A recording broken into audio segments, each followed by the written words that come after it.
Oke, untuk minimax grup 50 sepatu yang kelompok kami menggunakan prinsip yang namanya progressive deepening minimax, atau mirip kayak iterative deepening search, atau kombinasi juga sama namanya STM algorithm. Artinya algoritma akan mengembalikan nilai tidak peduli apakah dia selesai menyelesaikan evaluasinya atau tidak. Jadi untuk setiap tahap dev dia harus punya jawaban. Cara kerjanya adalah kita bikin proses baru, subproses yang isinya itu adalah metode nih, batch movement. Dan di start dan setelah seconds itu waktu berpikirnya itu akan di join dan di terminate. Lalu hasil terbaiknya akan dikembalikan untuk digerakkan gitu. Fungsinya itu batch movement gini. Pertama dimulai dari dev 1 dan volume of all. Jadi terminate itu ada dua kasus, satu pas udah habis waktunya atau enggak belum menang gitu. Kalau udah menang dia langsung terminate, soalnya ya udah pilih aja gitu, pilih yang menangnya aja gitu. Nah ini kalau fungsinya kayak gini, dia panggil minimax. Devnya yang pertama lagi limit 1 beres, dapat jawabannya untuk dev menang 1, dia tambahin 1 devnya, dan tapi dia udah punya hasil terbaiknya, dan hasil terbaiknya akan disimpan di atribut dari kelas ini. Nanti yang ini yang dibalikin nih, face call portfolio sama shape. Jadi ada tuple ini nyeritain 3 biji, yang satu tuh kolomnya, yang kedua tuh shape-nya, dan yang ketiga ini boolean ini untuk terminate yang ini. Fungsi minimax itu sederhana, sama kayak minimax biasa. Ada 3 kasus. Satu kalau devnya 0 ya udah. Oh ya, ini devnya kalau misalkan devnya 5 dia 4 3 2 1 gitu ke bawah diturunin. Jadi bukan 1 3 4 5 dibalik. Makanya ini kasus paling endingnya itu 0. Ini not terminalnya. Ini kalau menang atau kalah. Kalau menang dikasih yang poinnya gede banget. Kalau kalah dikasih poin kecil banget supaya dia tahu gitu. Itu ini kayak marker aja sih. Bisa pakai infinity juga, cuma kami milihnya pakai 888. Ini possible move. Ya ini pokoknya dia nyari untuk semua gerakan, disimpan di possible move, dan ada apa isinya? Itu nilai heuristiknya gitu. Nanti dipilih ya di fungsi ini fungsi standard case. Ini milih heuristik untuk dikembalikan ke dev yang paling atas. Sedangkan kalau dia bukan standard case, artinya kan dia untuk kasus ini dia pas pertama kali manggil tuh pasti dipanggil ini. Kayak ini pasti maximizing. Pertama kali manggil dia manggil choose move. Jadi ini yang kalau di tree-nya tuh paling atas gitu. Dia akan choose move dari possible move, dan ini yang bakal ngasilin jawabannya gitu di sini. Yang bakal ngasilin jawaban di sini. Untuk alpha betanya akan dijelaskan oleh teman saya. Oke, sekarang saya akan menjelaskan fungsi heuristik yang kelompok kami pakai dalam tugas besar ini. Basically ada dua fungsi, yaitu gap heuristik dan choose heuristik yang akan dipakai pada waktunya masing-masing. Fungsi heuristiknya akan dipanggil ketika gapnya sudah 0. Ketika gap sudah 0, kita akan mengembalikan nilai dari state saat sedang kita cek.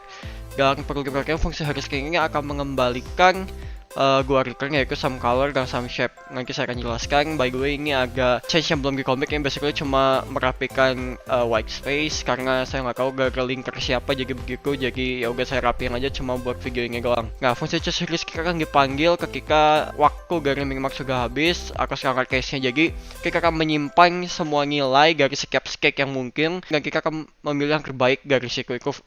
Basically itu adalah choose heuristik.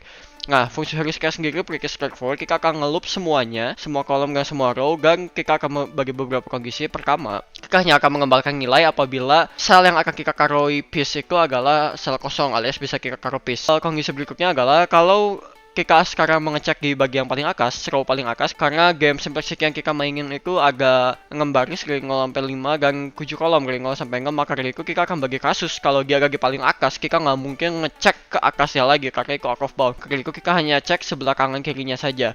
Dan cara pengecekannya pun sangat sederhana karena simplistic itu bergantung pada kemenangan dengan warna atau kemenangan dengan shape. Maka setiap kali kita menemukan shape yang sama yang membuat kita mengambil poin sum shape akan nambah 1, dan kalau kita menemukan color yang sama, kita sum colornya akan plus 1. Dan di sini kita ngecek bagian kanan dari kolom yang sekarang, karena kalau kita di kolom paling kiri kita nggak mungkin ngecek kolom kirinya.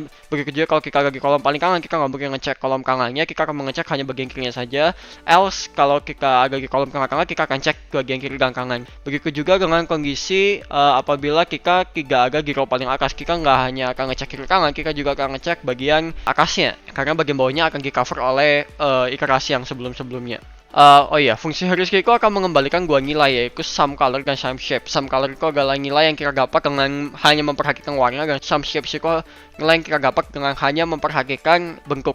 Nah, choose heuristik akan membantu kita memilih dari semua hasil heuristik yang atas tadi, mana yang mau kita pilih, possible move mana yang paling best untuk kita lakukan. Masalahnya adalah kalau kita bisa menemukan nilai maksimum dari heuristik, itu nggak masalah. karena kita udah tahu itu adalah nilai maksimum. Nggak masalah kalau ada nilai heuristik yang punya lokal yang sama, same shape tambah same colornya sama, misalnya 3 ganggu 4, kita nggak tahu kita harus milih yang mana, karena gue sama-sama bagus. Di tugas simplex ini kita diberitahu bahwa prioritas kemenangan itu lebih ke shape daripada ke color. Oleh karena itu di sini ada kayak breaker untuk kita mengecek apabila ada couple sum, kalau couple sum lebih besar daripada yang lain, ya nggak masalah, udah beres. Kita menemukan move terbaik. Tapi kalau ada kasus kayak tadi, gimana ada 3 ganggu 4, kita akan lebih cenderung milih yang ganggu 4. Karena sekali lagi kemenangan simplex ini lebih memprioritaskan shape daripada color. Kemudian kita akan mengklik max couple alias possible move terbaik dari semua possible move yang ada. Halo semua, perkenalkan nama saya Karel, NIM 1351980. Sekarang saya akan menjelaskan tentang alpha beta pruning. Oke, yang pertama kita bisa lihat di sini alpha beta pruning itu bakal dipanggil di base movement ini. Jadi nanti base movement ini dipakai di parameter alpha, beta, dan alpha tuple, beta tuple. Nanti akan saya jelaskan apa itu alpha tuple, beta tuple. Cuman sekarang kita lihat bahwa ini diinisiasi seperti pada umumnya alpha minus taiga dan beta taiga. Oke, sekarang kita lihat bahwa ini kita loop 7 kali. Nah, terus kita cek keadaan sekarang itu maximizer atau minimizer. Seperti yang kita tahu bahwa ketika maximizer maka kita harus mengupdate nilai alpha terus, dan ketika minimizer kita harus mengupdate nilai beta terus menerus. Oke, kita lihat di sini bahwa di sini terdapat kita update nilai alpha sama seperti di sini, dan keadaan jika beta kurang dari sama dengan alpha maka kita akan mereturn. Nah, di sini guna alpha tuple dan beta tuple sebenarnya hanya untuk menyimpan nilai saja.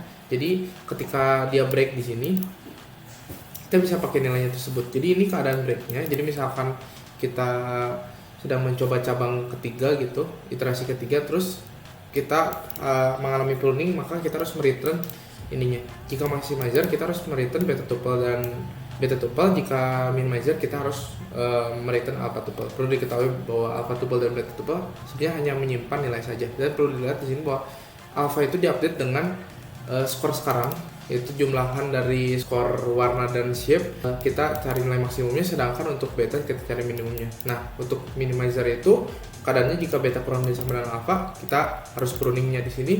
Cuman untuk maximizer keadaannya ketika beta kurang dari sama dengan alpha itu maximizer, minimizer ketika ya betanya kurang dari sama dengan alpha juga. Oke, sekarang saya akan menjelaskan mengenai metode pencarian local search untuk mencari solusi setiap turn. Jadi untuk local search itu kami akan mengenerate all moves, ada di fungsi generate all moves. Ini bakal mengenerate semua kemungkinan gerakan atau ya move yang bisa diambil buat di turn tertentu. Cara kerjanya cukup mudah, tinggal untuk setiap kolom dicek.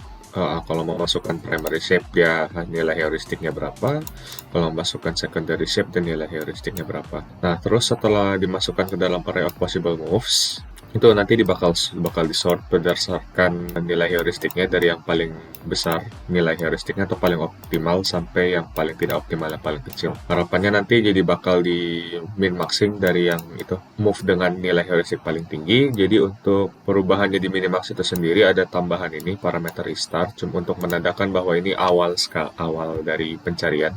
Nah, di sini diceknya def sampai dengan dan restart, di generate all moves, di sort, terus nanti kita mulai pencarian min-maxnya dari sini. Dari generate all moves yang sudah di sort tadi, harapannya bisa mempercepat waktu pencarian solusi. Karena harapannya kalau sudah di sort berdasarkan nilai heuristik, akan makin banyak branch yang di pruning nantinya. Nah, ini langsung saja kita coba demokan. Ini player versus bot. Ini saya memberikan sebuah helper. Jadi ini bisa dilihat, ini ada setiap turnnya akan di print nilai initial move-nya. Ini ada kolom 1, true itu maksudnya berarti dia primary shape. Berarti menurut bot ini salah satu langkah paling optimal sebelum di min-maxing ya adalah ini, meletakkan bidak di kolom 1 yang merupakan primary shape dengan nilai heuristik 0,0. Kurang lebih seperti itu. Ini bakal saya lanjutkan permainannya. Cepat saja. Ini bakal begini terus.